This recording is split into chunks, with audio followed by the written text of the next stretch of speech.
Merci. Bonsoir à vous tous et toutes. Il sera donc pour moi question ce soir de vous parler aussi de développement durable.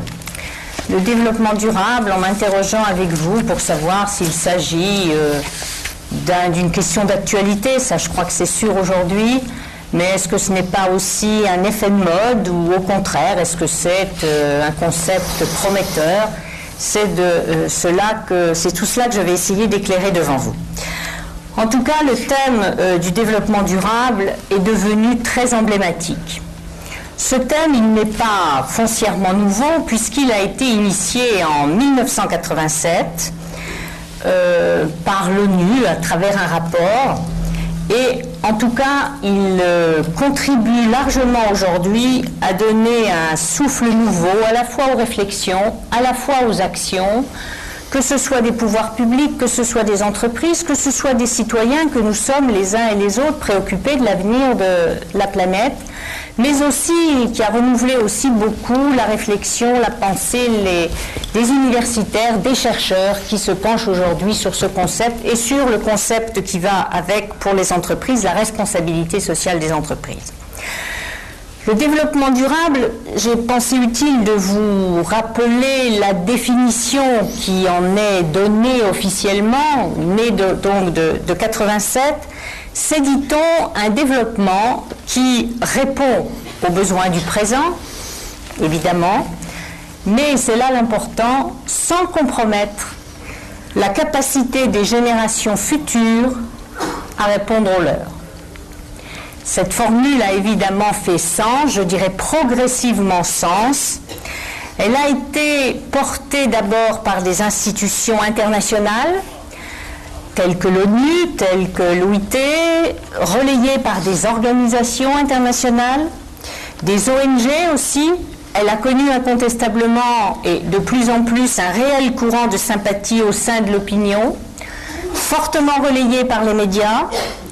Le développement durable, s'il fallait le résumer, on pourrait dire qu'il devient un véritable plaidoyer, un véritable programme pour tous ceux qui aspirent en ce bas monde à réconcilier tout simplement le développement économique pour tous, la préservation et le respect de l'environnement, et puis la cohésion et la justice sociale. Tout ça, bien sûr, au niveau le plus local qu'il soit, mais aussi au niveau le plus global, puisque nous vivons bien évidemment aujourd'hui à l'heure de la mondialisation et de la globalisation. Un tel succès sur un concept de cette nature, qui ouvre tellement de perspectives et où rien n'est encore écrit, n'est évidemment pas à l'abri des phénomènes de mode, c'est sûr.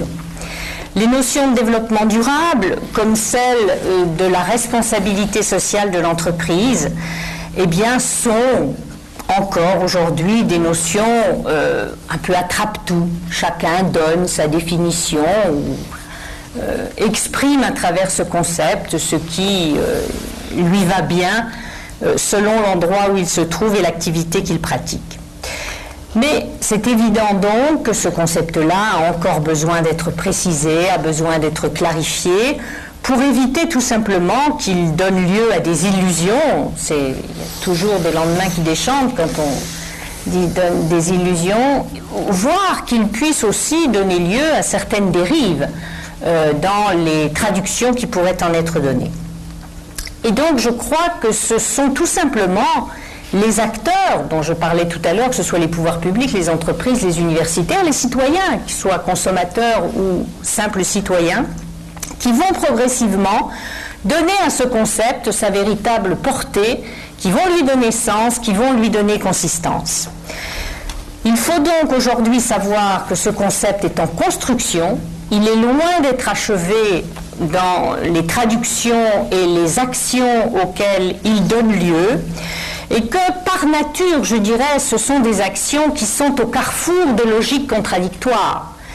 Il n'y a pas spontanément harmonie entre l'entreprise qui est préoccupée par son développement, sa croissance, ses comptes de résultats et son business, et puis les mouvements qui portent les questions environnementales ou écologiques et qui souhaitent que l'entreprise fasse aussi des arbitrages positifs en faveur de la protection de l'environnement, ou parfois de préoccupations, d'attentes qui peuvent être celles tout simplement de salariés à l'intérieur de l'entreprise pour qui, on le sait, les convergences ne sont pas spontanées. Donc tout ça sera encore et pour longtemps l'objet de logiques contradictoires et par conséquent de compromis successifs qui évolueront au gré des rapports de force, au gré des prises de conscience des uns et des autres. En tout cas, au-delà de ces effets de mode, au-delà de cette certitude qu'il faut avoir que c'est un thème en devenir, il est certain que d'ores et déjà, le foisonnement d'initiatives auquel il donne lieu traduit, je le crois profondément déjà, un changement de perspective dans nos modes de raisonnement, dans nos modes de pensée, je l'espère de plus en plus dans nos manières d'agir, mais en tout cas, une évolution est en marche dont je crois qu'elle sera difficilement réversible. Mais peut-être avant d'aller plus avant sur les raisons de mon optimisme sur la question, sur quoi le développement durable a-t-il pris sa source ? On peut affirmer de manière tout à fait évidente qu'à l'origine du développement durable se trouve en priorité le défi environnemental, qui a été porté par plusieurs conférences internationales, dont on entend encore parler aujourd'hui, Rio, Tokyo, qui s'est prolongé jusqu'à Johannesburg et bien sûr d'autres événements intermédiaires. La prise de conscience des enjeux qui étaient induits par des questions lourdes aujourd'hui, comme celle des changements climatiques et de l'effet de serre, comme celle, vous en parliez, de l'épuisement possible, voire sûr, de certaines ressources, mais aussi les questions liées à la sécurité, à la pollution maritime lorsque survient tel ou tel scandale qui frappe l'opinion publique. Mais c'est aussi la pénurie d'eau à l'échelle de la planète. Bref, autant de questions qui sont à la base de la création d'abord du concept et du succès que le concept a connu progressivement, comme je vous l'ai dit. Et donc, on comprend ici l'invitation que ce concept formule à la prise en compte par tous ceux qui sont amenés à faire des choix qui ont des conséquences, bien sûr sur le court terme, mais surtout sur le long terme. Eh bien, cette invitation auquel le développement durable les invite, c'est justement de savoir faire le lien entre la décision de court terme et son impact sur le long terme. Mais il y a d'autres causes qui sont venues enrichir le contenu de l'action, de la réflexion et de l'action en faveur du développement durable de la planète en général. C'est celle, par exemple, peut-être avez-vous entendu parler de ce mot, du commerce équitable. Celui-là consiste et vise à garantir des conditions minimum, on va dire, mais des conditions réelles de développement et de vie des producteurs locaux dans les pays du Sud, producteurs de lait, de cacao, de tabac, par exemple. C'est aussi une autre cause, celle qui existe toujours d'ailleurs, qui est celle de l'introduction d'une clause sociale dans les échanges commerciaux internationaux, visant par exemple à garantir un salaire décent, visant à garantir les droits fondamentaux de l'homme ou de la femme au travail. Pensez à ce thème qui est devenu aussi très emblématique, qui est celui de la lutte contre le travail des enfants. Tous ces thèmes-là aujourd'hui sont des thèmes qui font partie de cette idée que l'action que nous conduisons aujourd'hui en faveur d'un monde et d'une planète plus équilibrée, plus favorable à tous, intègre clairement. Mais c'est aussi l'entrée dans ce concept-là de l'éthique, de l'intégrité dans les affaires, où de plus en plus la corporate gouvernance de l'entreprise, dit-on, est quelque chose sur auquel les entreprises sont invitées non seulement à réfléchir, mais qu'elles sont invitées à traduire en comportement, en pratique tout à fait concrète. Et ce qui caractérise à mes yeux le contexte actuel, du développement durable, eh bien, c'est qu'il atteint très fortement l'entreprise. Sur des sujets qui étaient tous les sujets que je viens d'évoquer rapidement, trop rapidement, qui étaient considérés finalement comme étant de la responsabilité des États, de la responsabilité des pouvoirs publics. C'est en fait des questions et des choix de société fondamentaux que recouvre le développement durable. Eh bien, certaines entreprises, alors des multinationales en particulier, mais il faut se garder de considérer que le développement durable n'est un concept qui n'intéresserait que les grandes entreprises. Les petites et moyennes entreprises sont également impactées par ces données. Eh bien, des entreprises donc ont commencé à se sentir concernées, ont commencé à se reconnaître des responsabilités. Alors, ce n'est pas que subitement elles changent d'idée quant à leur rôle et à leur fonction. Ce n'est pas qu'elles considèrent qu'une entreprise doit se transformer en œuvre de charité ou exercer à la place des pouvoirs publics des responsabilités qui ne seraient pas les siennes. C'est tout simplement, je crois, qu'au regard des enjeux comme ceux de la préservation de l'environnement, comme ceux du respect des droits fondamentaux, tout simplement des règles fiables de bonne gouvernance, l'idée de travailler, d'être attentif à l'amélioration du capital humain à l'intérieur de l'entreprise, eh bien finalement, l'entreprise, elle n'est plus seulement vis-à-vis de ces questions critiquée, parce que la critique sur l'entreprise est vieille comme le monde et continuera à l'être. Elle n'est pas seulement confrontée à ces critiques de sens, à ces critiques de pratique, c'est tout simplement que l'entreprise qui néglige ces enjeux, aujourd'hui, encourt des risques. Sa gestion et son activité, qui soulèvent un certain nombre de préoccupations, et des préoccupations qui, elles aussi, concernent un large éventail de parties prenantes, dit-on, c'est-à-dire de parties qui portent des questions en direction de l'entreprise. Alors, ce sont bien évidemment les actionnaires qui constituent la première partie prenante de l'entreprise, mais également des salariés représentés par leurs syndicats, des consommateurs, mais aussi l'opinion et les médias, les pouvoirs publics et des ONG sont de plus en plus amenés à demander des comptes à l'entreprise quant à la manière dont elle se préoccupe de l'ensemble de ces questions. Je vous le disais, je crois à ce mouvement irréversible et je vais m'attacher à vous dire pourquoi. La première raison, je l'ai déjà un petit peu évoquée, c'est que l'entreprise, et peut-être est-ce d'ailleurs un paradoxe, qui tient au contexte, je crois, de la globalisation de l'économie, de la prise de conscience de ces grands défis sociaux et environnementaux qui taraudent notre planète, eh bien, c'est peut-être tout simplement qu'en l'absence d'autorité publique identifiée au niveau mondial, en tout cas qui pourrait jouer un rôle comparable à ce que joue un gouvernement, un parlement dans un pays ou une commission européenne avec le parlement au niveau européen, ceci n'existe pas aujourd'hui au niveau mondial.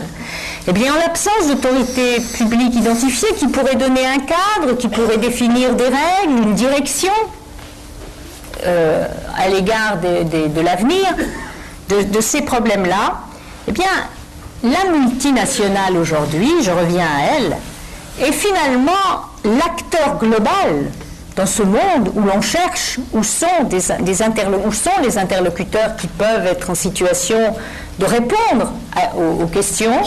Eh bien, la multinationale est perçue comme quasi le seul acteur véritablement global, dont le pouvoir économique et financier, il faut le savoir, est pour certaines supérieur au PIB d'un État, de certains États de la planète.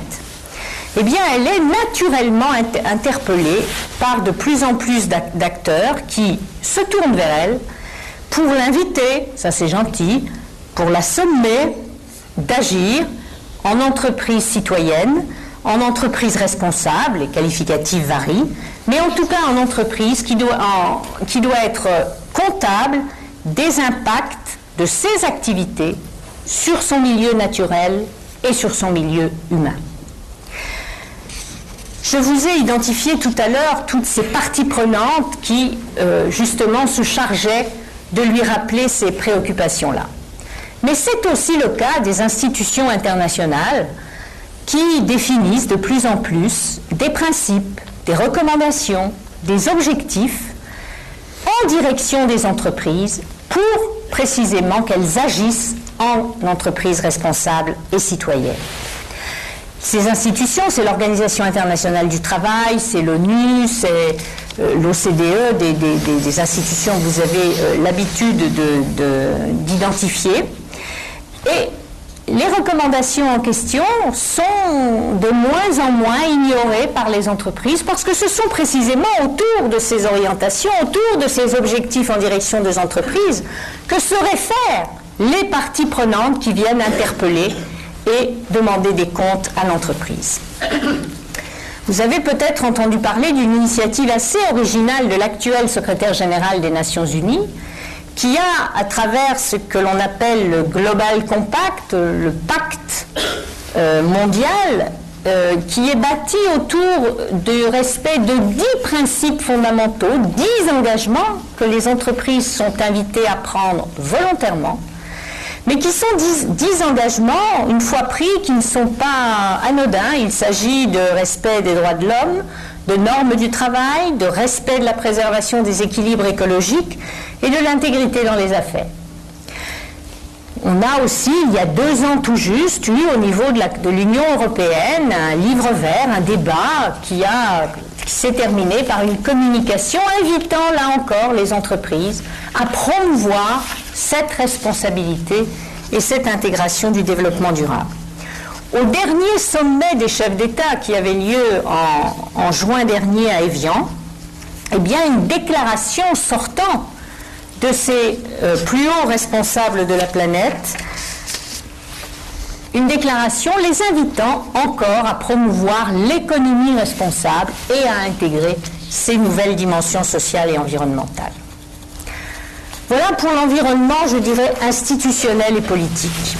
Mais je voudrais aussi maintenant vous dire comment les entreprises, déjà aujourd'hui, accueillent, agissent, réagissent sur ces questions.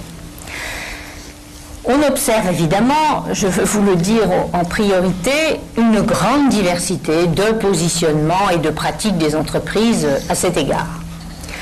Mais ces initiatives, évidemment, ne sont pas toutes dépourvues d'un effet de mode, d'un effet marketing, d'un effet d'affichage, et ne traduisent pas obligatoirement, bien sûr, de l'action réelle et approfondie. En même temps, ce serait injuste de dire que tout se limite à ces effets d'affichage. Et beaucoup commencent, je dirais, par l'élaboration d'un code de bonne conduite, par l'élaboration de chartes éthiques, par l'élaboration de chartes de valeurs. Ça peut être de bonnes déclarations, de bonnes intentions. Rares sont les entreprises qui peuvent seulement en rester au stade des bonnes intentions. Parce que afficher un engagement de ce genre et être pris un défaut vis-à-vis d'un tel engagement quelque part dans le monde, c'est prendre un gros risque pour la réputation de l'entreprise. Et la publicité mensongère en matière de responsabilité sociale coûte vraiment cher. Il vaut mieux ne rien afficher que d'afficher des choses qui ne correspondent pas à la réalité pour une entreprise dans ce domaine. Beaucoup ont répondu à l'appel de Kofi Annan et du secrétaire général de l'ONU. Beaucoup ont répondu à l'invitation du programme pour l'environnement initié par les Nations Unies. Mais beaucoup répondent aussi à des initiatives dans le cadre de ce qui s'appelle l'Agenda 21, c'est-à-dire qui concerne là des collectivités locales qui, elles aussi, veulent promouvoir ce concept. Enfin, je crois que ce qui est le plus intéressant à mes yeux, c'est que pour les plus pionnières des entreprises, eh bien, très vite, elles se sont saisies, ou elles sont en train, dirons-nous, de se saisir de ces enjeux-là pour elles-mêmes et de les intégrer non pas comme on fait une bonne action, non pas par compassion ou par générosité sur des problèmes douloureux que rencontrent différentes catégories de citoyens, mais elles réfléchissent à intégrer ces problématiques sociales, ces problématiques sociétales, ces problématiques environnementales dans leur stratégie, dans leurs principes d'action d'entreprises exerçant bien évidemment des activités dans un secteur donné. Et beaucoup ont pris, je crois, conscience qu'il valait mieux agir, s'engager, que risquer les conséquences ou le coût de la négligence sur ces questions. Prévenir les risques de pollution pour les entreprises qui sont exposées à ce genre de choses est souvent rendu plus rentable que de devoir en réparer les dégâts ou en payer les conséquences. Prévenir des risques de réputation qui peuvent vraiment être forts pour certaines marques, pour certaines entreprises, est sûrement moins coûteux que les conséquences financières ou les conséquences sociales d'un rejet de la part des consommateurs ou bien de la part des clients. Prévenir des risques sociaux, c'est souvent aussi beaucoup moins coûteux que le prix des conflits sociaux, que le prix de la démotivation des salariés ou que de l'incapacité à laquelle serait confrontée l'entreprise pour attirer et maintenir de nouveaux talents ou de nouvelles compétences.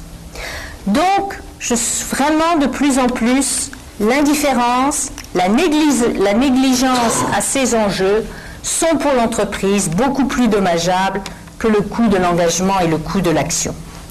Et mieux vaut finalement un engagement raisonné en faveur du développement durable qui devient pour certaines un atout dans leur différenciation, dans leur compétitivité, voire dans leur performance globale. Une troisième raison qui veut que ce mouvement soit irréversible, c'est la manière dont, du côté, vous savez, de ces gens qui vont placer de l'argent dans les entreprises en espérant le faire fructifier. Eh bien, aujourd'hui, du côté de ces épargnants, de ces gestionnaires d'actifs, de ces investisseurs, certains s'interrogent sur le fait de se renseigner sur les entreprises, d'obtenir des informations plus larges que les seuls résultats financiers et le compte de résultats, en pensant que peut-être ces résultats, aussi importants soient-ils bien sûr, ne renseignent pas totalement sur tous les risques qu'une entreprise peut courir.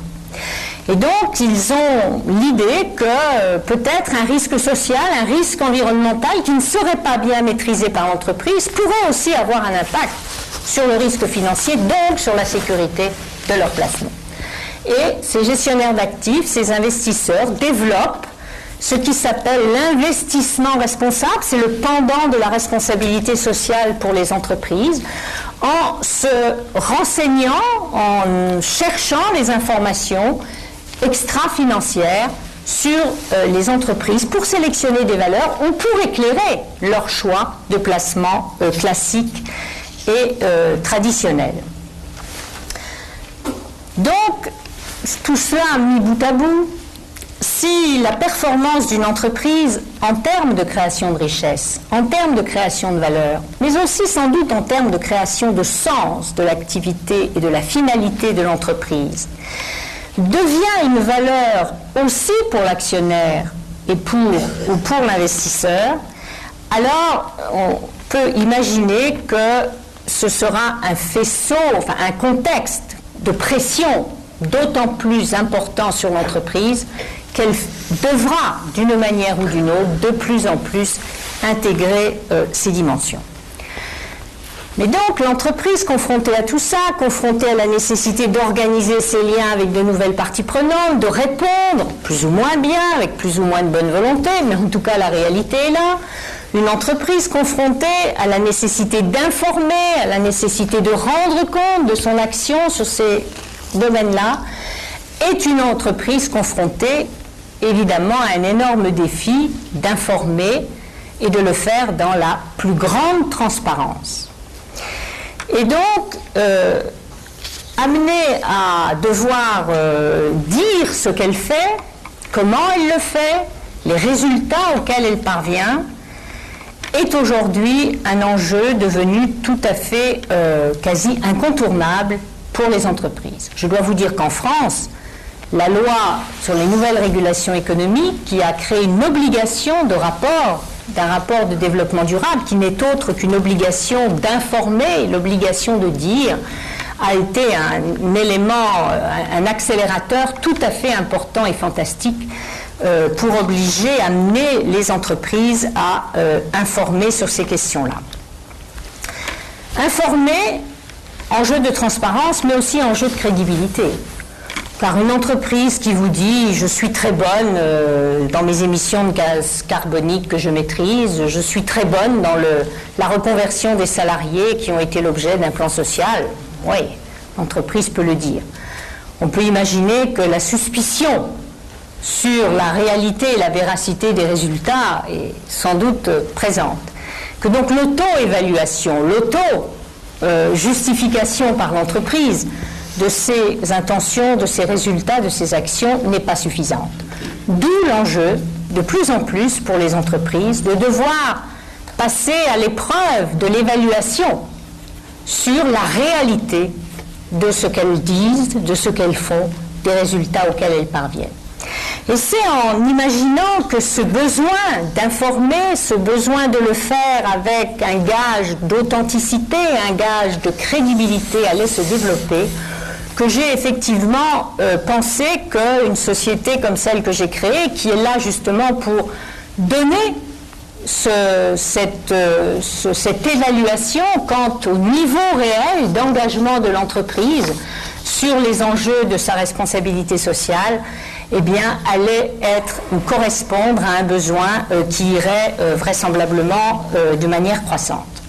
Donc, l'évaluation de la responsabilité sociale de l'entreprise, c'est évidemment quelque chose de neuf, c'est évidemment quelque chose qui ne s'opère pas sur de la matière mathématique, sur de la matière aussi tangible que les résultats financiers, si tant est qu'ils soient toujours tangibles, mais ils le sont quand même davantage que les matières dont il est question avec le développement durable.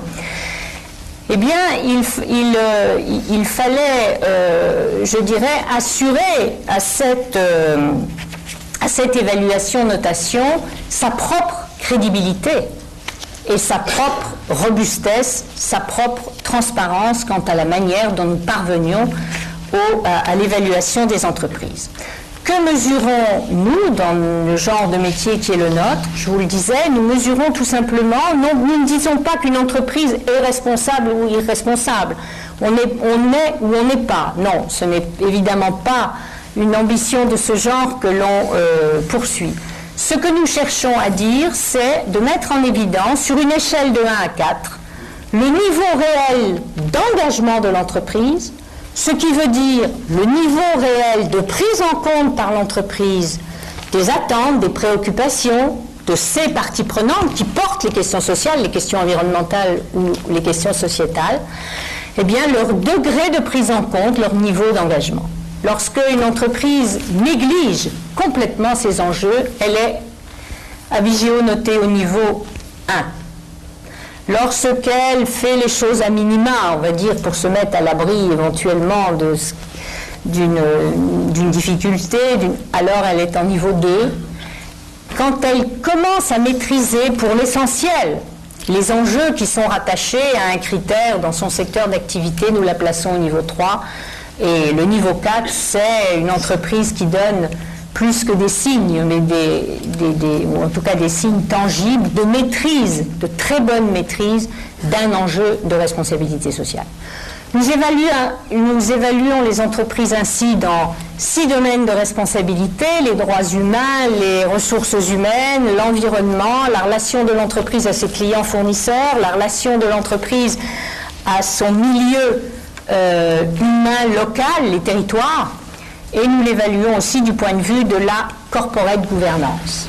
Une quarantaine de critères d'évaluation que nous positionnons sur cette échelle de 1 à 4 et qui permet par consolidation de donner des notes à chacun des domaines que je viens de vous citer.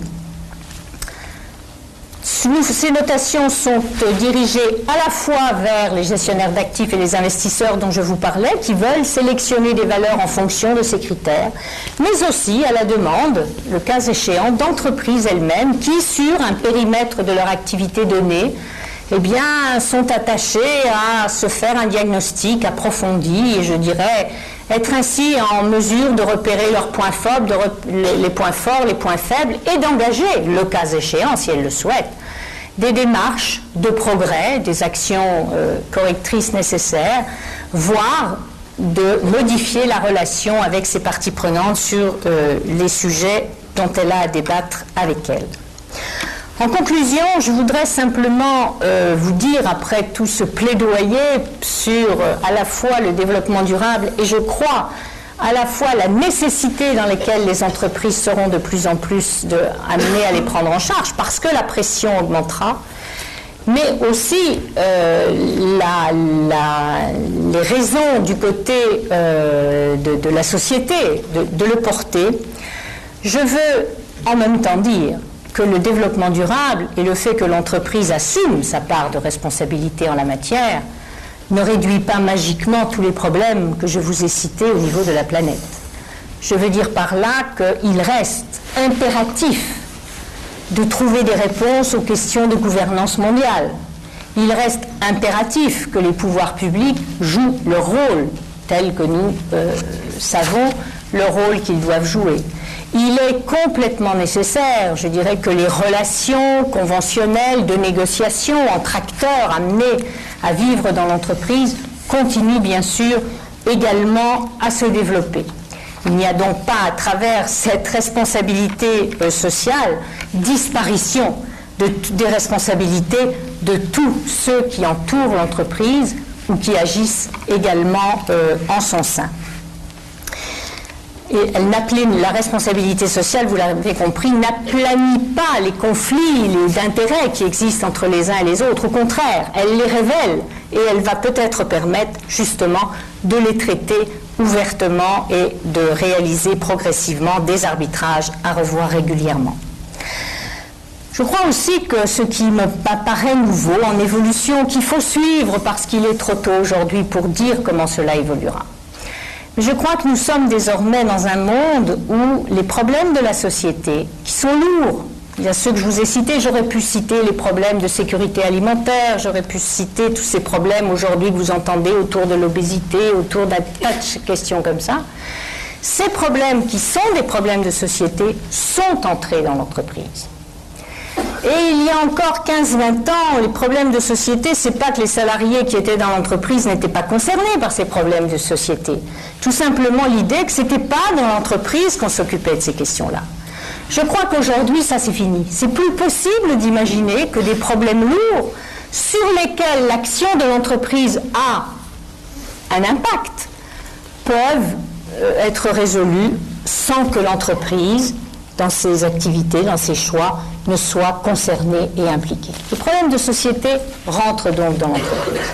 Mais du même coup, on attend que l'entreprise soit dans la société et ne s'isole pas dans sa tour d'ivoire en considérant, moi j'ai mon business, je fais mon profit, je fais ma production de biens et de services, oui bien sûr, mais pas dans l'ignorance de ce qui se passe autour. Et que même cette nouvelle donne, on voit aussi fleurir beaucoup de relations nouvelles que l'entreprise est amenée à entretenir avec d'autres acteurs, les pouvoirs publics, mais les universités, les laboratoires de recherche, des associations, des parties prenantes, où finalement un certain nombre de convergences ou de travail en commun sur des objectifs où chacun reste à sa place, mais où chacun apporte ce qu'il sait faire et ce qu'il peut faire, constitue à mes yeux une voie d'avenir, non pas miracle, mais une voie d'avenir pour progresser dans la résolution des problèmes que connaissent nos sociétés d'aujourd'hui. Voilà. Peut-être que finalement, je dirais que le développement durable nous ramène à quelques questions de bon sens, peut-être oubliées, mais qu'une entreprise, si on attend d'elle qu'elle soit performante sur le plan économique, il n'est pas peut-être inutile de se rappeler que tout ça dépend aussi d'une grande exigence de responsabilité de l'entreprise pour être durablement performante. Et qu'on est difficilement performant avec ses actionnaires si on n'a pas le moindre respect pour ses salariés ou pour ceux qui l'entourent. Alors bien sûr, on pourra trouver mille et une 1 exemples qui montreront, et il y en a majoritairement, ce sont ceux-là qui émergent, ou des décisions abruptes de l'entreprise, ou la recherche du résultat à court terme vient complètement, je dirais, à contre-courant de cette incitation, de cette invitation à réconcilier le court et le moyen terme. Oui, c'est la réalité d'aujourd'hui. Ça montre tout le défi qu'il y a autour du développement durable et la nécessité pour tous ceux qui sont convaincus que ce concept est prometteur et recèle une partie des solutions aux questions que nous avons à résoudre, eh bien une question pour le soutenir et même peut-être pour que chacun à notre place, nous ayons la possibilité d'y apporter notre pierre. Je vous remercie.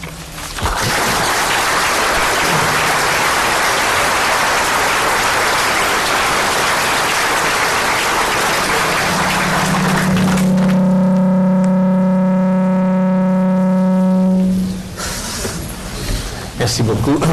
Merci beaucoup, Nicole Notat. Nous allons commencer un débat. En introduisant le débat, je ferai simplement une petite remarque pour illustrer un petit peu à quel point cette institution partage les préoccupations dont vient de parler Madame Notat. Et beaucoup d'entre vous le savent, à l'INSAID, il y a une chaire pour le développement durable qui est tenu par le professeur Kapstein, je ne sais pas s'il est là dans la salle, je ne l'ai pas vu. Et puis il y a aussi un centre de recherche, le CMER, dont l'administrateur, le professeur Kai Hockertz est là, et qui travaille sur ces sujets. Donc le thème dont parlait Madame Notat ce soir est un thème qui est tout à fait au cœur de nos préoccupations, même si en fait on peut considérer qu'il est venu peut-être tardivement chez nous, et qu'il ne reçoit pas encore tout l'enthousiasme dont le sujet a besoin. Sur le Global Compact, et l'INSEAD aussi a décidé de participer, et c'est moi qui m'occupe de cette relation avec ce projet de Kofi Annan, qui devrait aussi, sur les 10 principes dont a parlé Mme Notat, contribuer à irriguer un petit peu la réflexion des futurs gestionnaires et des managers actuels. Ceci étant... Et ce n'est pas tout, si je peux me permettre de continuer la liste. Claude-Henri de Bettigny nous challenge à Vigéo de manière tout à fait forte et chaleureuse en même temps, puisqu'il est membre avec 4 autres experts internationaux de notre conseil scientifique qui a pour vocation de vérifier la bonne tenue de nos méthodologies et la bonne conduite de notre activité. Et il le fait avec enthousiasme. On va prendre les questions. Merci beaucoup. On va prendre quelques questions. Est-ce qu'il y aurait un jeune qui voudrait m'aider à transporter les micros pour que je n'ai pas à courir à travers... sinon, je le ferai volontiers. Madame, je vous donne le micro.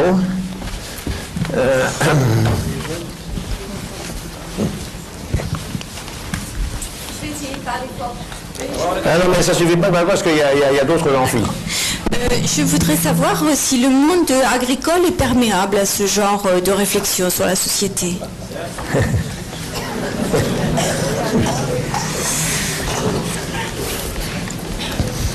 Au fur et à mesure. Alors, le monde agricole a aussi inventé son concept de développement durable appliqué à son secteur. C'est ce qui s'appelle l'agriculture raisonnée.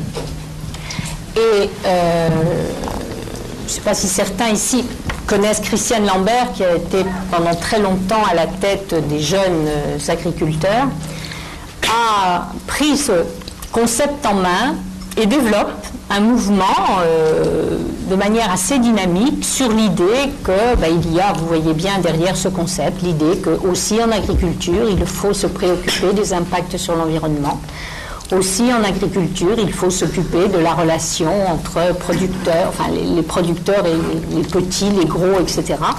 C'est effectivement, vous l'imaginez, un concept qui, dans ce secteur-là, prend à certains moments des enjeux tout à fait lourds, tout à fait importants, qui sont source, alors là, bien évidemment, de débats, de conflits, de visions qui ne sont évidemment pas spontanément convergentes, mais qui en tout cas existent, au niveau français et au niveau européen. Madame Nota nous a parlé avec beaucoup d'enthousiasme de cet effort des entreprises à la réflexion. Mais je voudrais revenir sur le terme de développement durable qui me semble excellent à court terme, mais peut-être dangereux à long terme. Le Club de Rome, dès 1967, nous a dit en peu de mots que dans un monde fini, la croissance ne peut être infinie. Pour beaucoup de personnes, je suppose que le développement durable signifie qu'indéfiniment on pourra se développer. Or, je pense que beaucoup d'entre vous savent que nous sommes actuellement 6 milliards sur la Terre. Malgré les mesures qui sont prises par certains pays, on sera probablement 10 milliards à la fin de ce siècle. Un certain nombre de pays émergents se font nettement remarquer et la demande d'énergie risque de doubler d'ici 2050. M. Bretigny nous a donné un avis très pessimiste concernant le pétrole.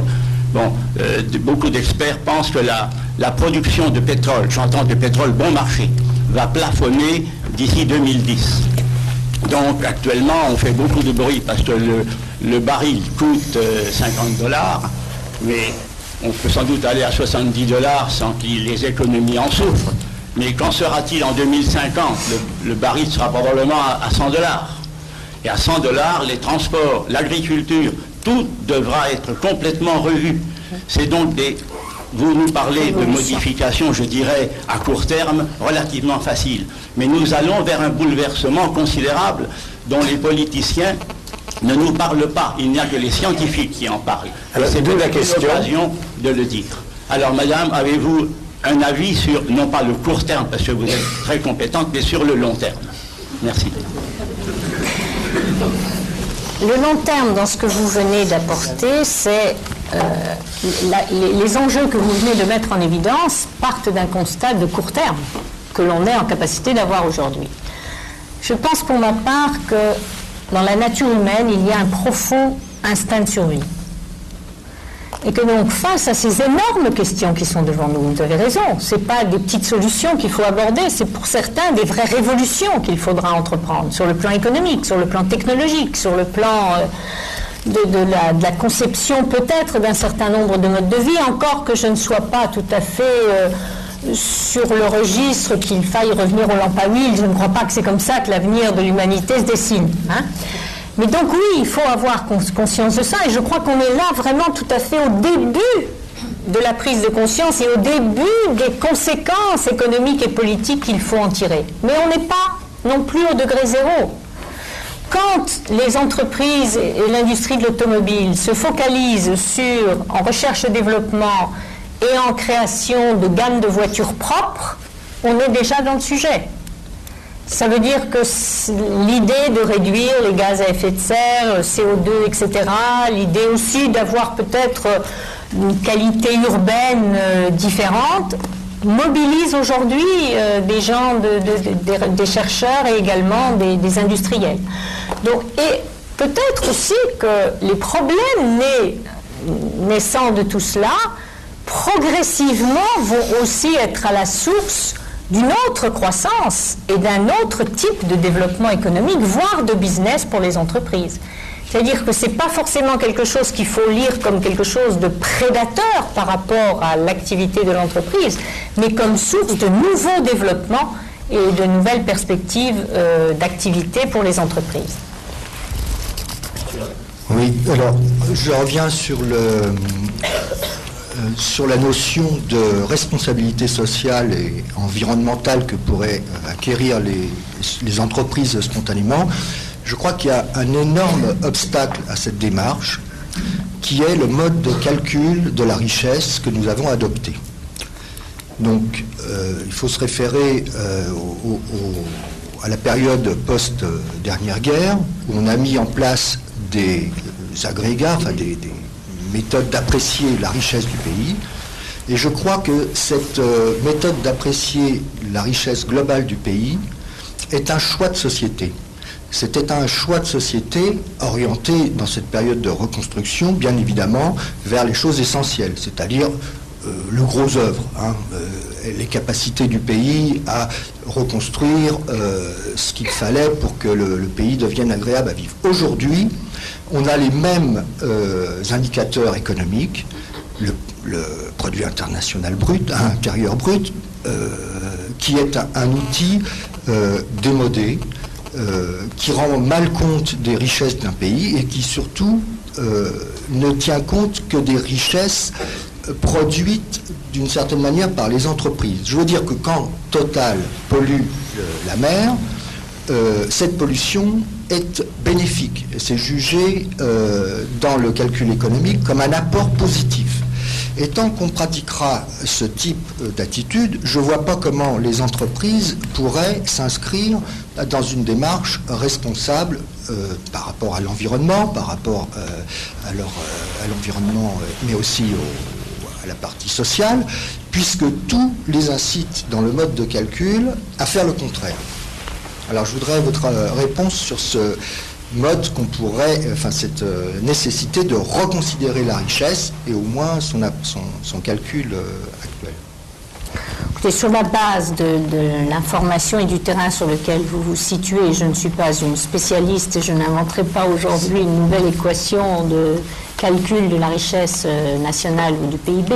Ce qui est sûr, c'est que si véritablement il est décidé d'avancer dans les directions qu'on évoque entre nous ce soir, c'est évident que c'est tout ce qui aujourd'hui est au cœur de la manière dont on pense l'économie, l'équilibre entre social, économique et écologique. Mais ça va aussi concerner tout ce qui est au cœur des mesures de l'appréciation économique d'aujourd'hui. Et sur les indicateurs statistiques, sur un tas de choses, devront tenir compte de cette nouvelle réalité.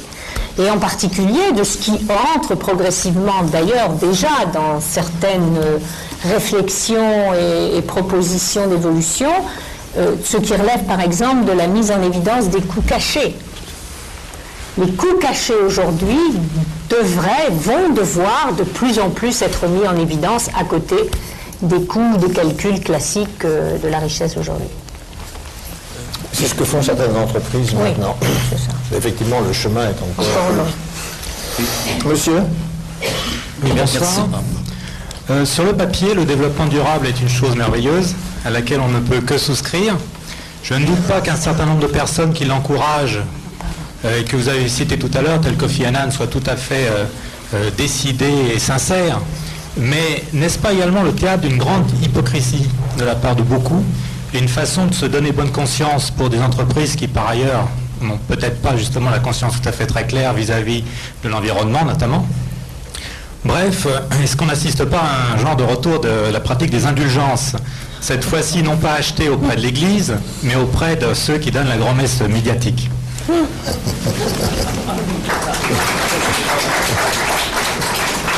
Je peux vous aider à faire la liste des hypocrites ou de ceux qui se situent davantage dans cette colonne. Au demeurant, je voudrais quand même vous dire que je crois que, même si bien évidemment on peut trouver des brebis galeuses partout, et bien sûr que oui, mais je crois qu'aujourd'hui les choses deviennent de moins en moins tout noir ou tout blanc, y compris chez les entreprises. Pas parce qu'elles sont vertueuses, parce que je pense qu'une entreprise n'a pas vocation à être vertueuse, mais tout simplement parce que le contexte dans lequel elle agit, la compétitivité, l'adversité dans laquelle elle se trouve sont des choses qui sont très très importantes pour assurer son avenir et son développement. Donc c'est pour ça que j'insiste, le développement durable, ce n'est pas une vertu pour l'entreprise. Je vous ai dit tout à l'heure, pour beaucoup, ça sera une avancée par nécessité. Et celles qui refuseront d'avancer seront celles, à mon avis, qui prendront, comme toutes celles qui n'avancent pas, reculeront, prendront du retard. Et seront pénalisées un jour. Même si temporairement, elles peuvent encore tirer leur épingle du jeu. Ceci dit, pour rebondir, Madame Notin, sur ce que vous venez de dire, effectivement, est-ce que ça viendra un jour, mais est-ce que ça marche aujourd'hui? Je veux dire, Total n'a pas coulé alors que l'Erika l'a fait. Renault n'a pas été dans le mur alors qu'il y a eu Vilvoorde. Je veux dire, est-ce que vous avez des exemples concrets d'entreprises qui ont déjà été sanctionnées? Et une question subsidiaire, est-ce que vous ne pensez pas que la capacité, on va dire, d'une nation à rejeter ou à se mobiliser contre une entreprise peut mieux marcher dans des cultures anglo-saxonnes plutôt que gauloises comme les nôtres ou latines? Oh non, je pense que la capacité de contestation dans ce pays est quand même largement développée par rapport à d'autres pays. Une contestation. Le résultat, après, c'est autre chose. Mais bon, au demeurant, il y en a quelques-uns quand même. Si vous voulez, dans ce que vous dites, évidemment que, si je prends le cas, Renault a souffert en termes dans son image et dans sa réputation au moment de Villevorde. Oui, pas au point, pas au point, heureusement, de fermer toutes ces autres usines, parce que ça aurait été encore de nouveaux drames. Moi, vous savez, j'ai passé de longues années à me bagarrer avec les entreprises. J'ai appris qu'il n'y a pas un moment où l'entreprise, mais même c'est vrai pour une famille, c'est vrai pour tout corps qui vit, il n'y a pas un moment où tout va bien et un autre moment où tout est bon ou tout est mauvais. Il y a des situations qui sont des situations qui sont des questions d'entreprise. Venant d'où je viens, je vous dis, oui, il y a des entreprises qui sont confrontées à certains moments à du développement d'activité, d'autres qui sont confrontées à de la réduction d'activité. Ce sont des réalités. Il peut y avoir des entreprises prospères, des entreprises qui se développent, qui sont en croissance. Il peut y avoir à certains moments des entreprises qui sont en décroissance et qui doivent, en fonction de ça, gérer un certain nombre de conséquences. Donc, ma question n'a jamais été de dire il est inadmissible qu'une entreprise fasse bouger ses effectifs, fasse bouger la nature de ses activités et donc les lieux où elle fonctionne dans le monde y compris. Simplement, ce qui est en jeu, c'est comment elle fait ça.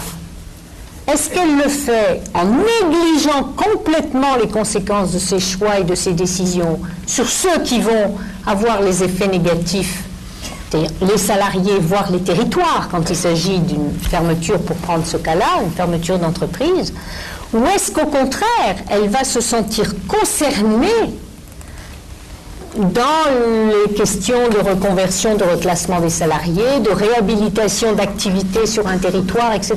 Et c'est là qu'est l'enjeu de l'évolution de l'entreprise aujourd'hui. Et je peux vous dire là-dessus aujourd'hui que des entreprises qui sont... Alors évidemment, c'est des entreprises qui... La petite entreprise a moins de moyens, mais les impacts sont aussi moins lourds que la grande entreprise.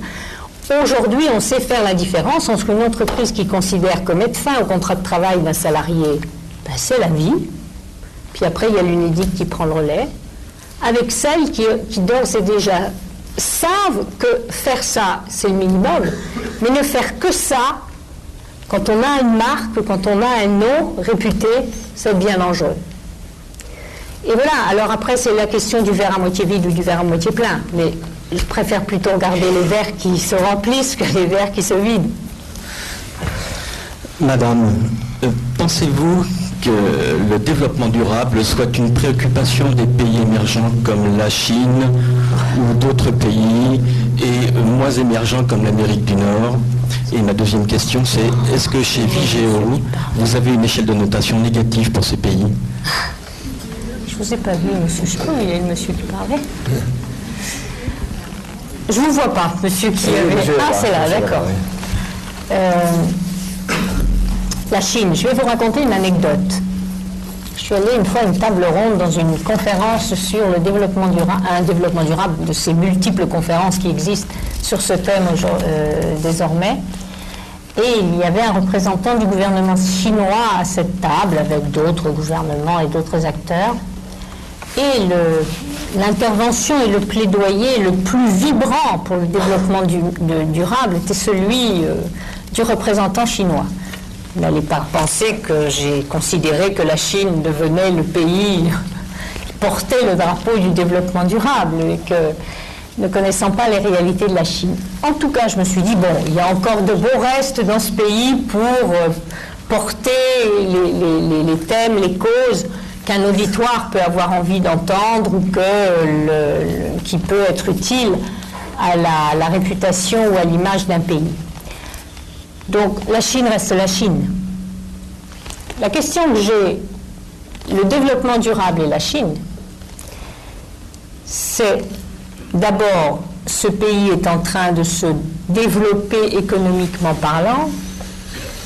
J'ai tendance à considérer qu'il y aura un moment dans le développement économique où les salariés et les citoyens demanderont de la liberté et le droit à la parole. Je ne vois pas que ça ne vienne pas un jour.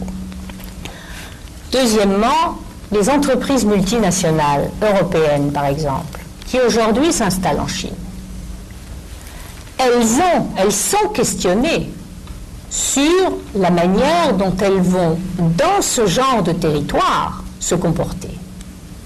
Car si elles affichent des chartes éthiques, des chartes de valeurs, qui en général disent « nous respectons les principes fondamentaux, la dignité de l'homme au travail, l'éthique dans les affaires, etc. », on sait bien qu'inscrire ça, c'est pour ça que je dis que c'est un gros engagement des multinationales que d'écrire quelque chose comme ça. Et je leur conseillerais même parfois de faire attention à ce qu'elles écrivent, compte tenu de la capacité qu'elles ont à garantir la totalité des engagements qu'elles prennent. Parce que le risque zéro, il n'existe pas ici, il existe nulle part. Mais en tout cas, on ne va pas demander à une multinationale, bien sûr, de se comporter sur les salaires en Chine comme elle va se comporter en Europe, compte tenu des réalités locales. Mais ceci dit, on va regarder si l'entreprise multinationale participe de la régulation vers le bas, c'est-à-dire est-ce qu'elle va s'aligner sur les standards les plus bas en Chine, ou est-ce qu'elle va participer de l'élévation de ces standards sociaux? Et là, on verra, on créditera ou non, dans notre échelle dont je vous parlais, l'entreprise travaillant en Chine d'avoir ou non un comportement responsable. Une fois que j'ai dit tout ça, je vais vous dire, à Vigéo comme ailleurs, on n'est pas plus malin que les autres. Être sûr de ce que l'on dit et de ce que l'on voit en Chine, c'est osé, c'est osé. Donc c'est avec les moyens qui existent aujourd'hui d'information et de connaissances auxquelles nous pouvons avoir accès.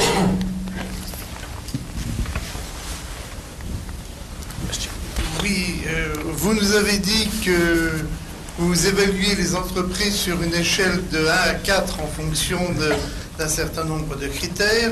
Alors, 2 questions à ce sujet. Premièrement, quelles sont les entreprises qui sont sélectionnées? Est-ce que c'est à leur demande? Et si oui, quel est le type d'entreprise qui se précipite sur ce genre d'évaluation? Deuxièmement,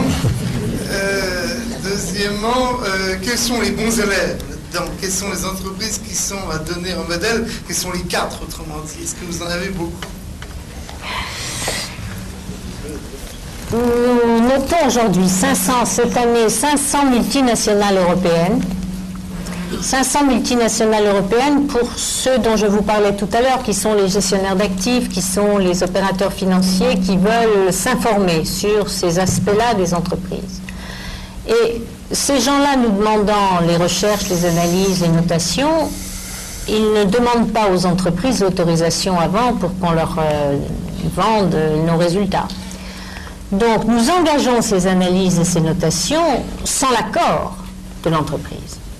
Mais nous sommes des gens sérieux, donc nous informons l'entreprise 6 mois avant que dans 6 mois, nous allons rendre à beaucoup de gens qui peuvent venir investir chez elle des analyses et des notations sur elle la concernant. Et l'invitant donc à être proactive dans la réponse à des questions qu'on va lui poser pour aller chercher l'information nécessaire au renseignement de notre modèle. Je dois vous dire que on vient de faire une statistique récente là sur celles qu'on a interrogées, questionnées dans les 6 derniers mois, questionnées au-delà des informations qu'on trouve quelque part.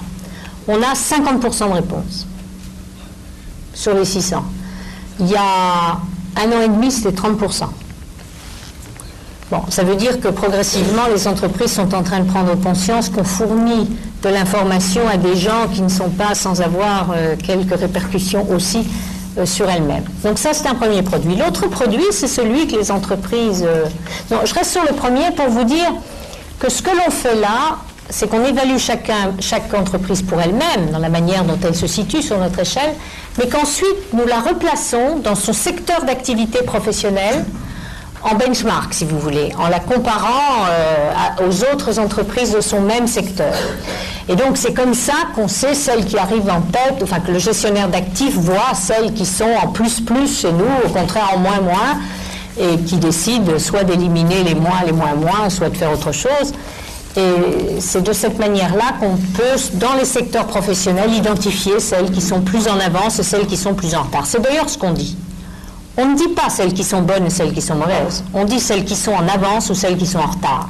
Parce qu'on a conscience parfois que même celles qui sont en tête sont loin de remplir tous les enjeux, enfin d'avoir maîtrisé tous les enjeux de responsabilité sociale. C'est pour ça qu'on est dans une relativité à la fois par rapport à l'entreprise et à sa responsabilité sociale et à la fois entre les entreprises.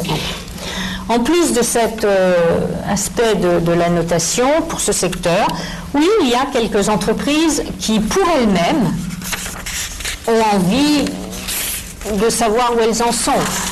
Et là, non pas au niveau de l'ensemble du groupe, mais au niveau d'une entité nationale, au niveau d'une filiale, au niveau de la maison mère, enfin bon, différents périmètres de notation possibles. Certaines le font, et celles qui ont recours à nous là-dessus le font pourquoi ? Elles le font précisément parce que le degré de prise de conscience qu'elles doivent être attentives au niveau réel d'engagement qui est le leur, et peut-être même si elles pensent qu'elles sont bonnes, le vérifier, ou au contraire identifier là où elles sont faiblardes, alors elles font appel dans ce cas à nous pour s'ajuster, on va dire. Donc en fait, ce sont des entreprises, celles-là, bon, ça fait 1 an qu'on a mis ce produit sur le marché, hein, donc c'est récent, mais celles qui font appel à nous là sont des entreprises qui, soit par conviction, c'est-à-dire, quand je dis conviction, ancienneté dans la prise de conscience, soit par nécessité, paniquées par un phénomène ou un événement qui est arrivé ou qu'elles sentent venir, alors veulent savoir où elles en sont et le cas échéant, comment avancer. Monsieur, oui. Oui, j'avais à la fois une remarque et puis une question. Donc merci Madame Notat. On vous entend mal. Je ne sais pas, peut-être vous rapprocher ou vous éloigner. Oui. Là c'est bon ? Oui. Là c'est bon ? Ok. J'avais à la fois une remarque et puis une question. Donc merci Madame Notat pour votre présentation. C'était la remarque, elle se porte sur le concept de développement durable et à quel point, lorsqu'on est dans des environnements, j'allais dire, où la question est vitale, on en comprend l'importance. Je vois notamment 2 zones où ça se pose de façon aiguë. C'est par exemple le problème de l'eau dans les pays du Moyen-Orient ou dans les pays sahéliens. Donc c'est une question qui est vitale. Et là, on comprend, je dirais, la préservation d'une ressource rare. Le deuxième exemple aussi, c'est la question, par exemple, de déforestation. Je crois qu'on a vu ces jours-ci à Haïti quels peut être, je dirais, les problèmes posés par une déforestation qui n'est pas régénérée. Donc on voit bien que dans des milieux où ça se pose de façon très aiguë, on peut avoir des questions immédiates, je dirais, j'allais dire, c'est le long terme qui rattrape tout de suite le court terme. Bon, sinon, ma question portait sur le régulateur, parce qu'on voit bien au travers de votre exposé qu'au fond, la question c'est quel est aujourd'hui ce qui va tenir un acteur multinational, parce qu'on voit bien dans à la fois ses comportements, ses agissements. On voit bien que un des éléments pour amener à un comportement, j'allais dire, citoyen, ou en tout cas pour ce qui est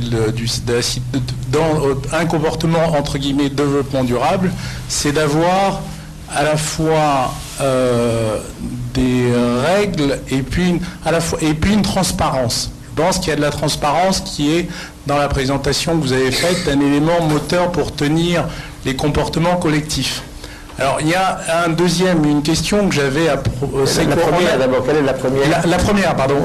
La première, c'est sur justement un acteur qui, dans la présentation, est apparu en filigrane, mais qui n'est pas présent de façon directe, c'est l'État et l'ensemble des structures qui régulent. Au fond, on voit bien qu'au niveau de chaque État, on a un régulateur qui, d'ordinaire, régule la vie des multinationales. C'est d'abord vous demander quelle est la place que vous lui voyez aujourd'hui, parce que dans certains cas, il peut être dépassé. Hein. Quelle est la place que vous lui voyez État? Et dans certains cas, l'État peut avoir les moyens, effectivement, d'y faire face, il peut ne pas les avoir. Et on voit bien aussi qu'à l'échelle mondiale, et là vous l'avez souligné aussi, il y a un problème de régulateur qui se pose. Donc c'est vraiment le cœur de ma question porte sur le régulateur, autant au niveau national. Le rôle de l'État en tant que régulateur, et est-ce qu'on peut trouver un régulateur au-delà des États, au-delà des États au niveau international?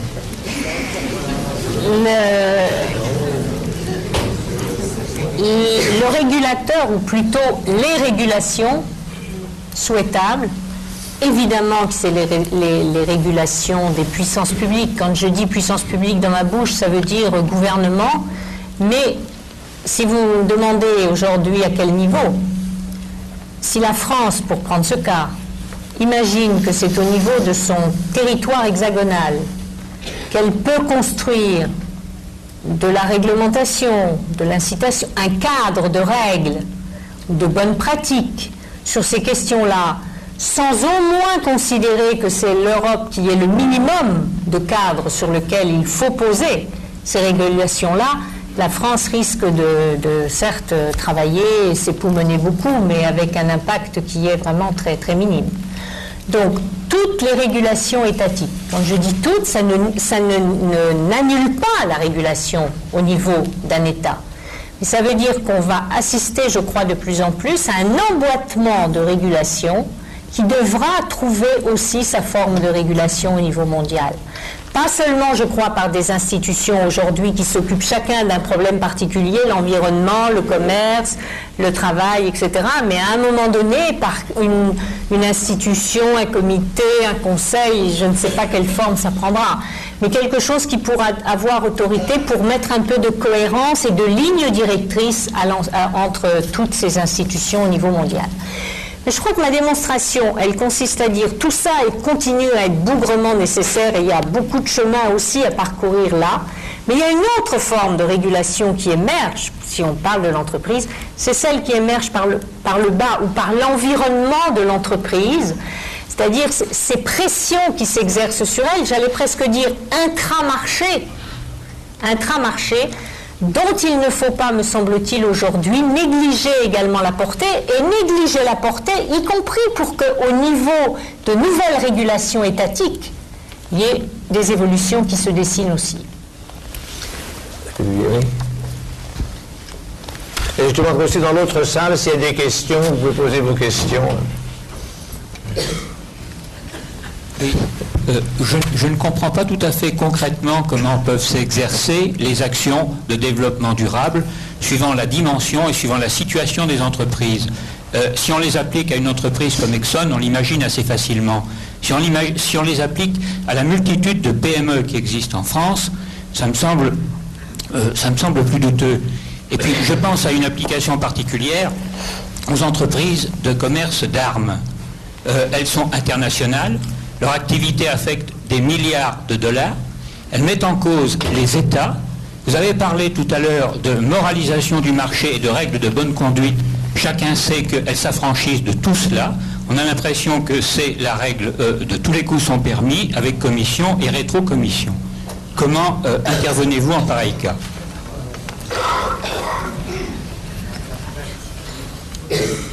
Là encore, je crois qu'il y a vous avez raison de dire qu'entre le principe, l'affirmation du principe et puis la réalité, on compose par nécessité, par facilité. Bon. L'enjeu aujourd'hui, me semble-t-il, en tout cas c'est la vision que je porte et que l'on porte à Vigéo. Aujourd'hui, l'idée n'est pas de dire il y a certains types d'activités qu'il faudrait déclarer comme bannir complètement, enfin je veux dire décider de les mettre hors jeu de l'économie pour avancer vers la résolution des problèmes qu'on a. Je ne crois pas que ce soit, enfin on pourrait décréter que tel type d'activité ne doit plus exister demain, mais bon, c'est pas.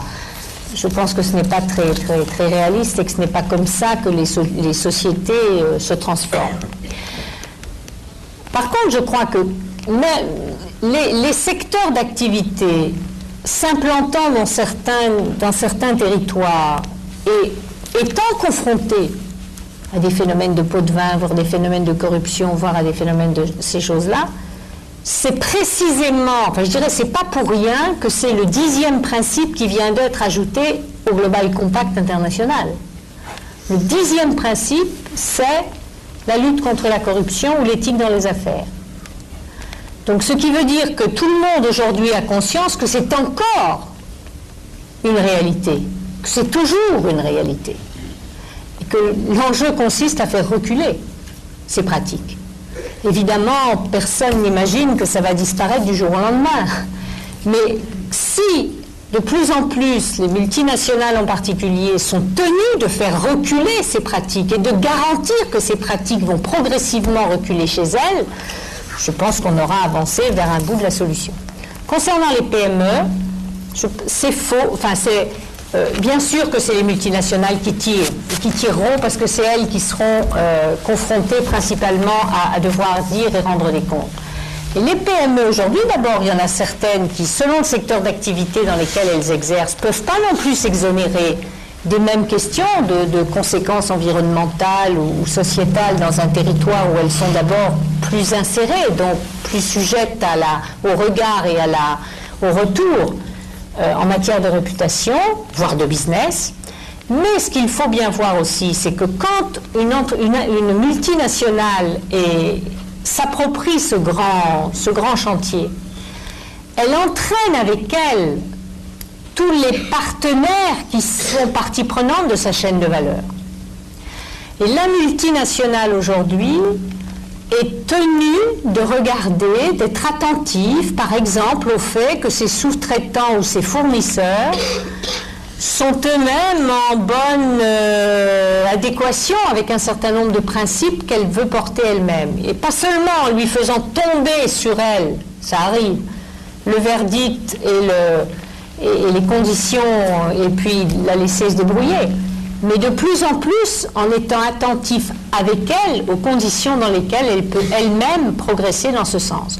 Prenez aujourd'hui en Europe les grands distributeurs, ils sont souvent sous les feux des projecteurs, les grands distributeurs aujourd'hui qui vont vendre des articles de sport, t-shirts, jouets, etc., qui, en fonction du lieu d'implantation de leurs fournisseurs, qui sont souvent des pays en voie de développement, où le travail des enfants est encore une réalité. Eh bien, si demain, dans un Carrefour, dans un Auchan, dans X autres magasins de ce genre en Europe, l'idée, enfin le repérage d'un produit qui aurait été fabriqué dans un endroit où les enfants ont travaillé, c'est de nature à développer une campagne de presse, à faire une campagne des consommateurs et à impacter, à avoir un vrai effet en termes d'image, de réputation, voire d'impact sur la vente. Et ce sont des sujets aujourd'hui que ces secteurs-là ne négligent plus. Ils ne savent pas toujours comment s'en saisir, mais en tout cas, ils savent qu'ils ne peuvent plus les négliger. Ici et ensuite là-haut, oui, monsieur. Deux questions. Une question sur des précisions sur Vigeo. Qui compose aujourd'hui Vigeo? Quels sont vos critères de recrutement? Quel est votre périmètre européen, mondial? Et ma deuxième question, à titre personnel, vous-même, quand vous êtes arrivé à la présidence, quel a été votre premier constat d'étonnement dans ce domaine?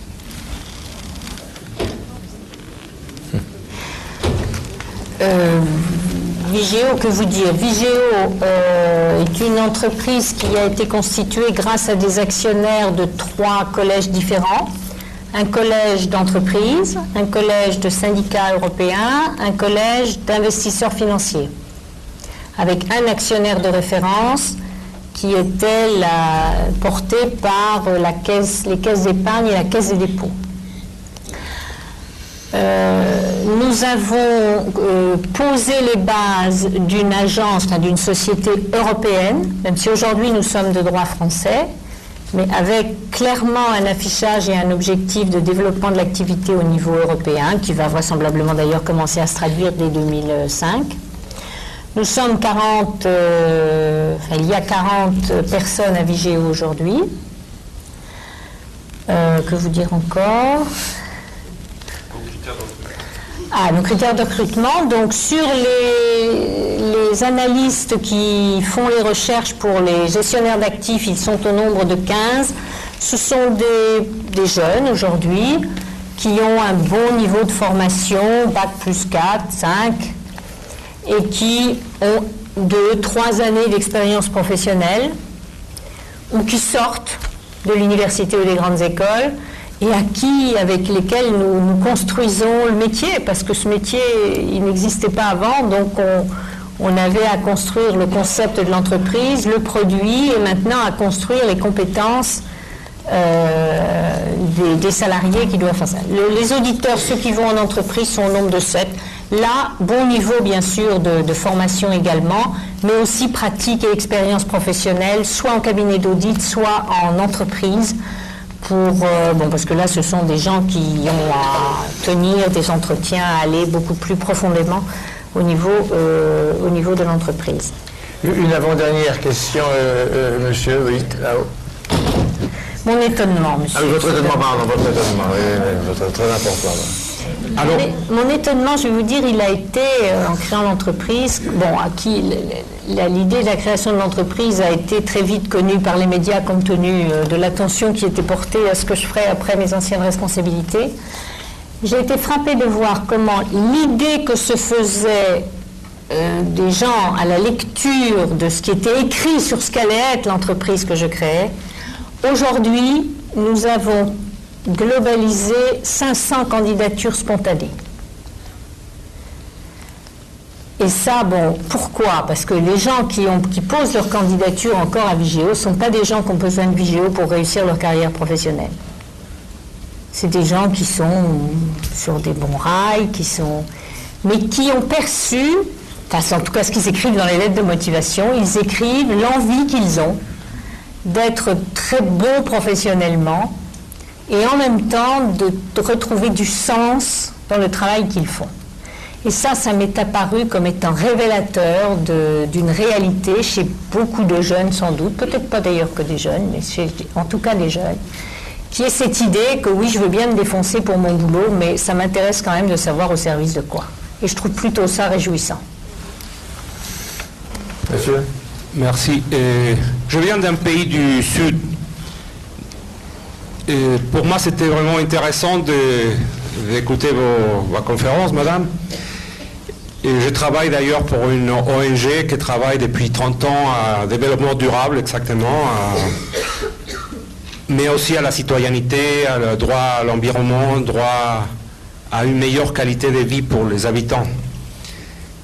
Et il y a des auteurs qui, face à la question du développement durable, pensent que c'est un peu démodé ou périmé, dans le sens qu'on peut prouver que pour que les habitants du planète à l'heure actuelle puissent avoir un développement, disons, moyen comme un habitant d'Europe, on devrait déjà maintenant avoir 10 planètes Terre pour les niveaux de consommation et les niveaux de gaspillage qu'il y a non seulement de l'énergie, mais surtout de tous les produits et puis les services qu'on peut trouver maintenant. Comment faire donc pour essayer de développer un concept de développement durable face aux besoins du Sud et face au gaspillage des fois qu'on trouve dans le Nord? Une question. Et deuxième, comment un pays comme la France, et surtout à niveau de l'Union européenne à l'heure actuelle, peut se jouer un rôle pour contrôler, c'était un peu déjà posé cette question, mais les effets négatifs des bénéfices qui ne pensent pas au développement durable, justement, des grandes compagnies transnationales, tous ces effets-là.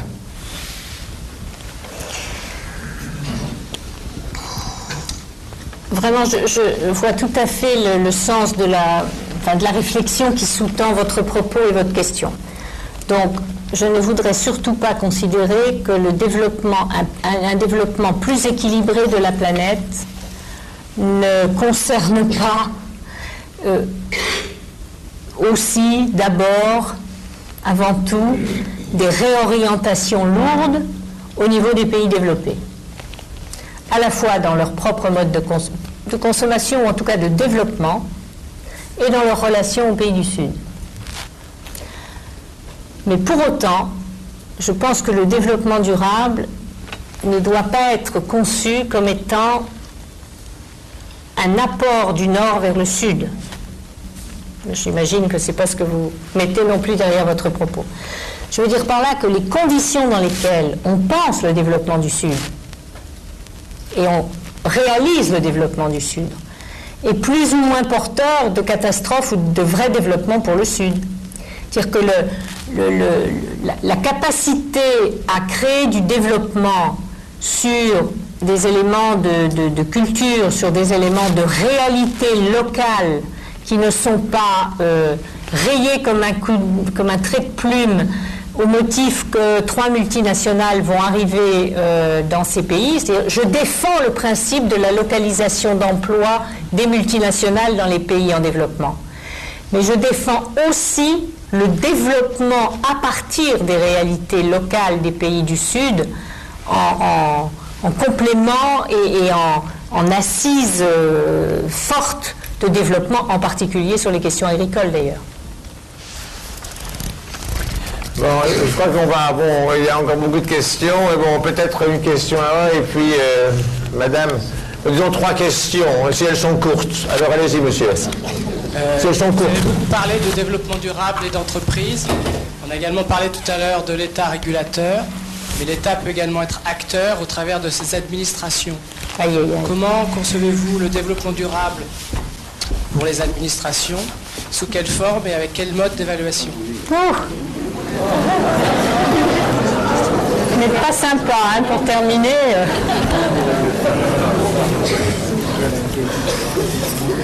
On va peut-être prendre les 3 questions avant. On va prendre votre question aussi, monsieur, et puis on prendra la 3e question.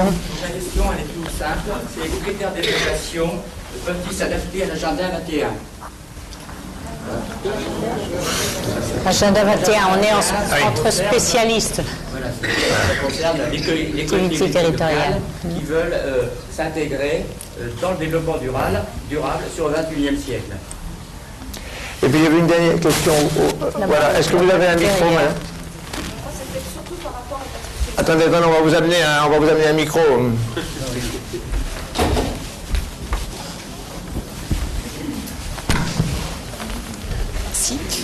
Ma question a été par rapport à une association comme ATTAC, qui est quand même un contre-pouvoir. J'aimerais savoir quel est votre sentiment par rapport à son devenir et quel rôle peut-elle encore, et j'espère bientôt, avoir dans l'avenir. Commencer par la dernière. Oui.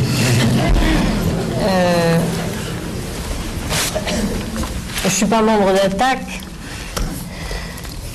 Je crois que les gens, et en particulier les fondateurs d'ATTAC, ont réussi quelque chose d'incontestable. C'est de faire émerger une parole citoyenne, un contre-pouvoir, c'est vrai, sur des questions liées à la mondialisation et à l'avenir de la planète, qui sont là, qui ont le mérite d'exister, et je crois que nos sociétés ont toujours besoin d'avoir des gens qui font du poil à gratter. Là où honnêtement je diverge sur les orientations d'ATTAC, c'est que je crois qu'ils émettent de vraies critiques sur le système tel qu'il fonctionne, mais en imaginant qu'un autre système peut-être peut spontanément venir remplacer celui-là, sans que...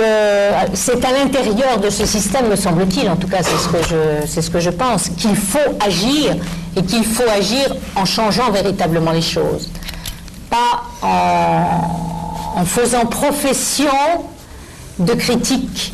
Il faut faire profession de critique permanente, mais ne pas s'arrêter seulement à la fonction de critique et de fonction tribunicienne. Bon, c'est mon point de différence qui n'est pas d'aujourd'hui avec ce mouvement. Agenda 21, oui, d'ailleurs, nous sommes sollicités par des collectivités territoriales pour savoir si nous sommes prêts à construire pour elles-mêmes un dispositif d'évaluation-notation, alors pas le même que celui pour les entreprises, mais en tout cas avec la même philosophie et la même idée, la même démarche. Nous sommes d'ailleurs en train de réfléchir à cette réalité-là pour éventuellement tester un produit de ce genre au cours de l'année 2005. Mais bon, je viens de parler des collectivités territoriales, les administrations, mais je vais quand même être sérieuse dans ma réponse. Non, parce que vous avez compris que je crois beaucoup à l'action de l'État et à l'action donc de ses administrations. C'est les outils, l'administration, c'est l'outil de l'État. Hein. Et que je suis aujourd'hui tout à fait persuadée que il y a un gros travail à faire pour que à la fois l'État se réforme lui-même, que l'État repense son action dans un contexte nouveau et que donc ses administrations évoluent aussi en fonction de cette nouvelle réalité, de cette nouvelle donne. Et je trouve souvent que, non pas qu'il ne se passe rien, il se passe parfois des choses, mais ce qui se passe et ce qui réussit en termes de réforme arrive rarement à la visibilité de tous. Et là où quand même il me semble qu'il y a de grosses évolutions à penser, ça a quand même beaucoup de mal à se traduire dans les faits. Alors je ne voudrais pas terminer sur cette note pessimiste concernant l'État par rapport à tout ce que je vous ai communiqué, j'espère, par rapport à des perspectives que je crois prometteuses à bien des égards. Mais en tout cas, il est urgent qu'au niveau de l'État et de ses administrations, il y ait aussi du renouvellement et de l'évolution de pratiques qui voient le jour. Merci beaucoup. Je vais, avant de clore cette conférence, poser une question à Daniela qui m'a été posée par quelqu'un de l'auditoire et qui n'est pas liée vraiment au sujet de ce soir, mais est liée davantage à l'activité antérieure de Nicole Notat. La question était la suivante. Vous qui connaissez bien le monde syndical, qui avez joué un rôle important au niveau national, comment voyez-vous l'évolution des syndicats et est-ce qu'on pourrait envisager une adhésion systématique de tous les salariés à des syndicats? C'est-à-dire qu'au lieu de laisser le choix aux salariés de se mettre dans un syndicat, la participation à l'action syndicale serait obligatoire et chacun choisirait son propre syndicat. Et ceci permettrait peut-être des représentations différentes et redistribuerait peut-être un peu le pouvoir dans les organisations. Alors cette question était posée plus pour peut-être la conférence prochaine, mais comme nous avons le plaisir d'accueillir Nicole Notat et qu'elle connaît bien ce sujet, je me permets quand même de lui poser la question un peu en dehors du sujet de ce soir. Une nouvelle conférence qui s'amorce. Enfin, vraiment, la question qui est posée, c'est une question qui touche le cœur de la réalité sociale et syndicale française. Vous savez qu'en France, on a une histoire qui fait que les syndicats existent, ont d'ailleurs de l'efficacité, qu'on soit d'accord ou pas d'accord avec ce qu'ils font, mais en tout cas, ils existent et ils pèsent, sans avoir jamais eu beaucoup besoin d'adhérents. Contrairement, mais si c'est vrai, contrairement à tous les autres pays européens, vous prenez l'Allemagne, vous prenez les pays du Nord, vous prenez la Grande-Bretagne, ce sont des pays où l'idée même que les salariés soient partie prenante d'une organisation qui les rassemble, et c'est inscrite dans les faits, dans l'histoire et dans les pratiques. qui sont questionnés aussi. Il y a aussi de la défection, tout ça, les problèmes sont communs à tout le monde, mais enfin, on ne part pas du même point. En France, c'est lié au fait que la culture française sociale est très imprégnée par la culture politique de gauche, qui a elle-même été très imprégnée par une prédominance du Parti communiste en France, qui n'a pas suivi les mêmes évolutions que le Parti communiste italien ou que le Parti communiste espagnol, et que cette réalité-là, donc de forte installation du monde syndical dans le sillage des partis politiques est quelque chose qui a été beaucoup plus fort en France, avec une conception davantage d'action par la protestation, par le conflit, par la grève, par la rupture, que par la concertation, par la négociation, qui existe dans les autres pays. Ça, c'est une caractéristique française. Et on ne change pas de cette caractéristique et cette culture en quelques jours, quelques mois, voire même quelques années. Et pour revenir simplement à ce qui est une caractéristique, enfin une conséquence de cela sur le nombre d'adhérents, je crois qu'au contraire, en France, le salarié pense qu'il est libre parce qu'il a le droit de ne pas se syndiquer. Et que souvent, cette question était l'obligation de se syndiquer. Je disais par pitié, ne créez jamais cette idée-là, on aura une révolution en France, contre l'idée d'être syndiqué. Parce qu'en France, il y a aussi l'idée, on n'est pas fier de dire qu'on est syndiqué. C'est un peu comme je vais à la messe ou j'y vais pas, mais je ne le dis pas toujours. Il y a un peu de ça avec l'adhésion à une organisation syndicale. Et donc, la seule expérience qui a été tentée, une expérience qui s'est déroulée chez AXA au début des années 90, où Claude Bébéard était président de cette entreprise, était souvent en imagination sur les conditions dans lesquelles il pouvait assurer une philosophie sociale dans son entreprise, et disait-il, pour pouvoir négocier, pour pouvoir faire des choses dans cette entreprise, j'ai besoin d'interlocuteurs. Et donc pour avoir des interlocuteurs, il me faut des interlocuteurs qui soient vraiment représentatifs des salariés de l'entreprise. Donc il faut que les salariés de l'entreprise s'expriment davantage pour dire je veux être représenté par celui-là ou par celui-là. Et il a inventé et négocié également avec des organisations qui ont signé le chèque syndical. Le chèque syndical, il a vu le jour, c'était l'idée qu'à la suite d'un accord d'entreprise, chaque salarié recevrait un chèque syndical où l'entreprise mettait par exemple 50 francs à l'époque, où le salarié pouvait rajouter 25, 30 ou 40 francs, et le salarié envoyait ce chèque à l'organisation de l'entreprise de son choix. Et s'il ne voulait pas, vous voyez tout avait été prévu pour pas qu'il y ait la question obligation, et s'il ne le voulait pas, il le mettait, il ne le tirait pas, il n'envoyait pas, ou il allait à un organisme qui était paritaire, enfin qui n'était pas directement à une seule organisation. C'est quelque chose qui a eu du succès dans cette entreprise au début des années 90, mais qui après a très vite été l'objet de controverses, l'objet d'attaques venant d'autres entreprises, et ça ne s'est pas développé, davantage.